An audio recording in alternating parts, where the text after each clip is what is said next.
Hello and welcome to Barrington Sports. My name's Max and today I'm going to talk you through how to knock in your bat. Luckily every bat from Barrington Sports actually comes with a bat care guide, so do consult that if you want a little bit more information on the process. It's a very simple process, but it's a long one. You're going to need to take a few hours on it, but it's one that's really worth doing. It not only stops your bat from breaking, it really will improve performance.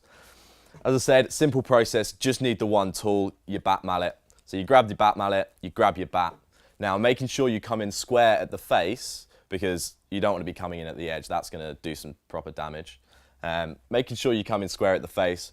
Do give it a proper whack, focusing on the edges and the toes. That's where your bat's most likely to break.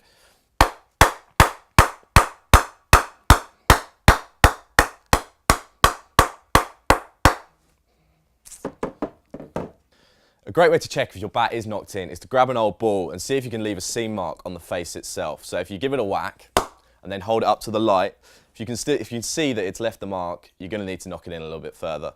If it no longer leaves a mark, great, go and move on to having some throwdowns, getting the practice nets, use against old balls, before then moving on to using it in your matches. Now I hope this has been helpful. For a little bit more information, do head over to the bat care section at barringtonsports.com.